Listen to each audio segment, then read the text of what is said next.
Oh my God, girl. Literally, I busted out the tripod just to film my review of this movie since you asked, but it's actually technically not even a review of the movie. Or, like, let me just say this about the movie, right? Like, because it's not even a review of the movie. But, like, the movie for me is fine or whatever as a piece of film that's not related to The Wizard of Oz. Like, I actually really love that. I don't even know if they did it intentionally or not, but I love that they kept harping on her name being Galinda and not Glinda. I didn't realize that until I saw it written on the card or whatever. That she was saying Galinda as in it was a different name than Glinda. I thought she was just like pronouncing it so the goat or whatever would understand. Okay, so anyway, I think that as its own film, it's fine and dandy, and that it's not related to the Wizard of Oz or like she's not Glinda Young. To me, she's not. She's 100% not Glinda Young. So, as its own film in itself of those characters, that's cool or whatever. It was giving like Harry Potter, like Wednesday Addams. I've never seen those.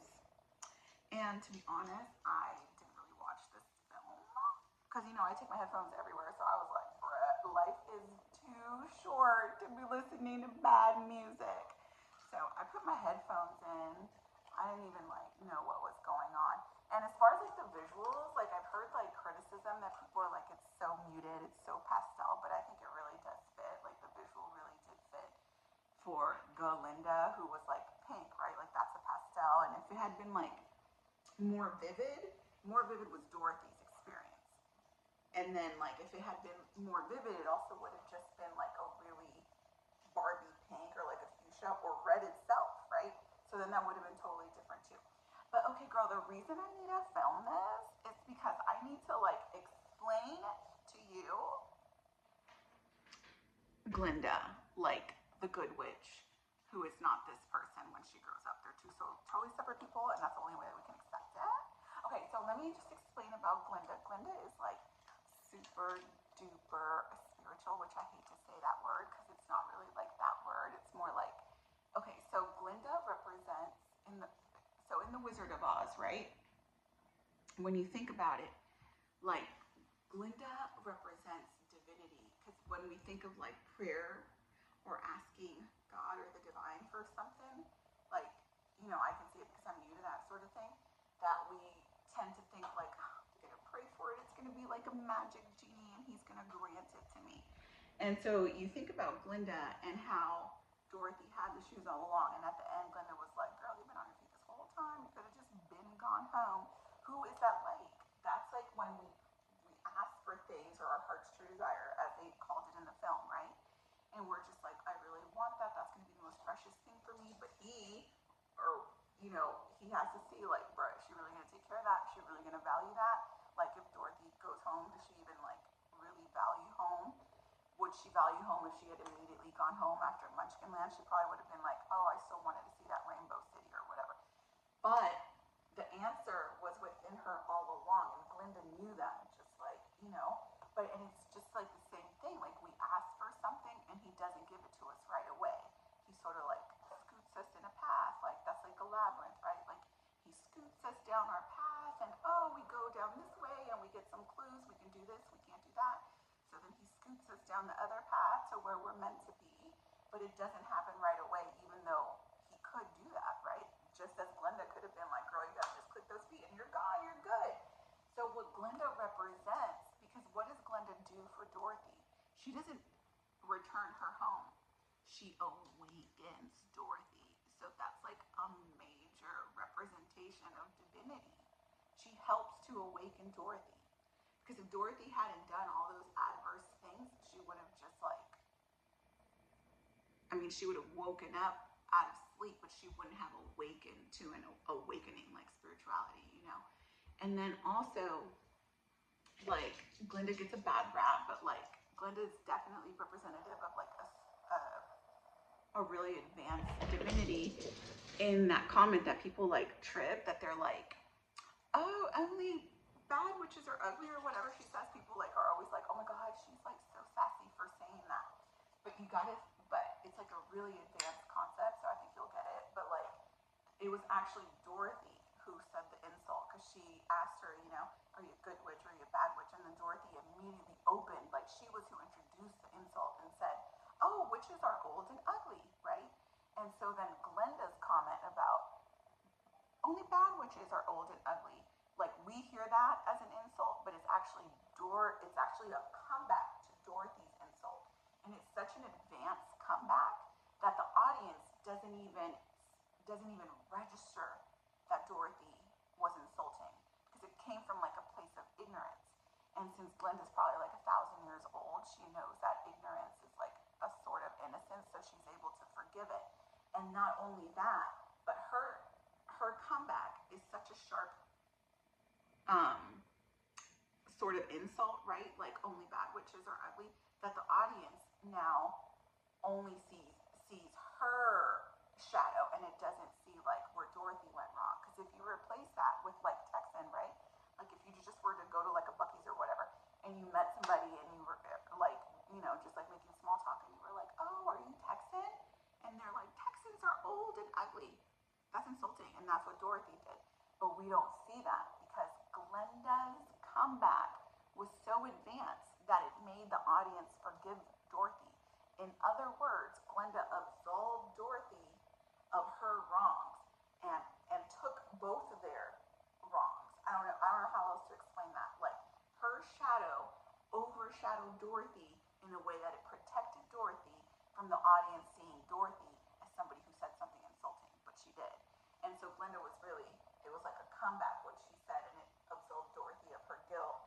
And so that's like a really advanced practice, because you know, more advanced practitioners of sort of the spiritual concept of forgiveness know that sometimes when you forgive or whatever, you're looked upon as like the bad guy, or like not as sharp as the people that you didn't forgive.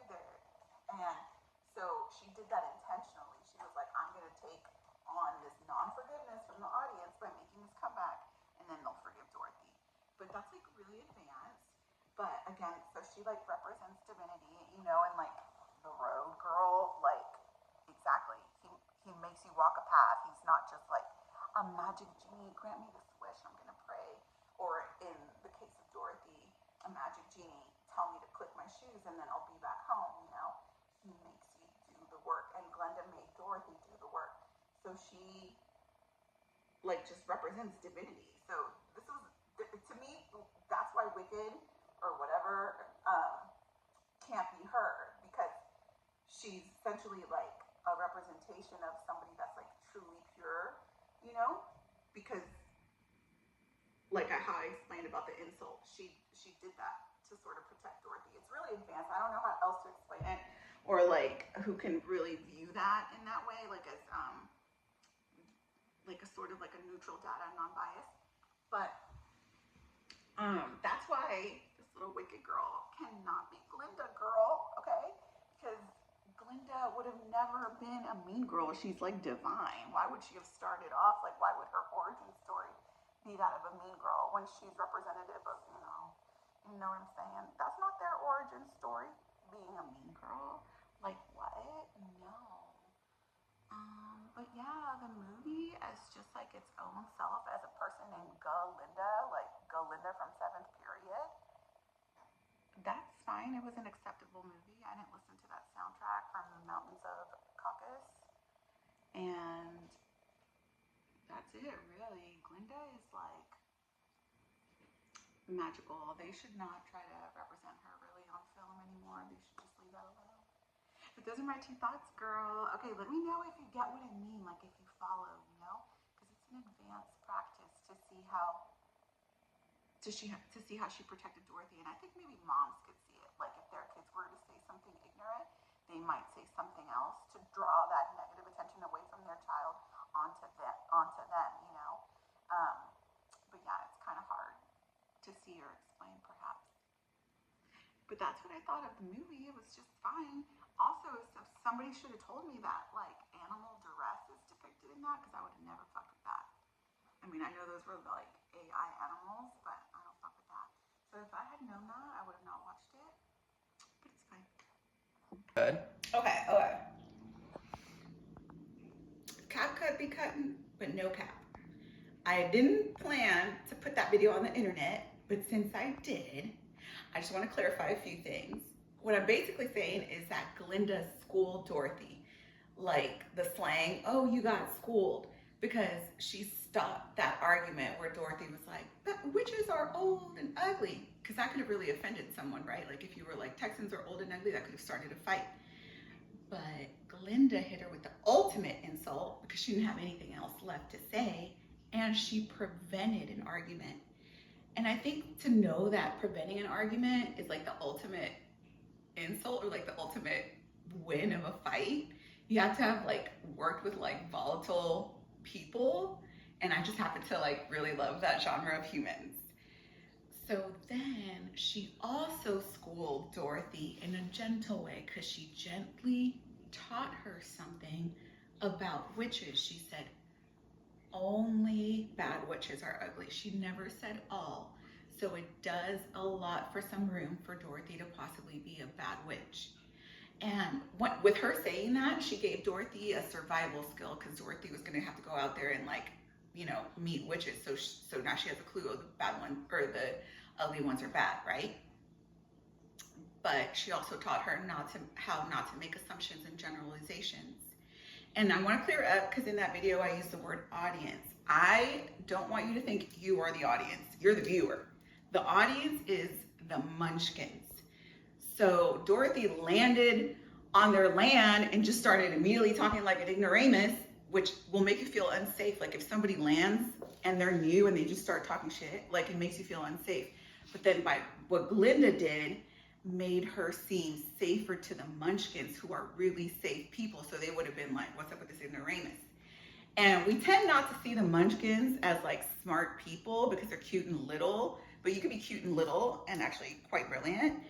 And the munchkins, you can see they're brilliant because they're just like so gifted in the arts. They have a lot of talent, and the way that they live is eco-smart. Like they have a whole system that's peaceful and functioning. So that makes for brilliance. So in Wicked, which is a whole separate universe to the Wizard of Oz, like respect for the movie that it was, but to me it's not related to the Wizard of Oz. So Wicked is like an allegory for earthly problems like racism and performative kindness and animal rights, which is not my fight, or I would rant about that too. And those are important things, yes, but the Wizard of Oz is an allegory for the divine. And then I also want to say about Wicked that the women that made a cameo from like the Broadway play, they literally look like vaginas, bro. Like they were giving Georgia O'Keeffe, like they were serving puss. Okay, girl, let's go.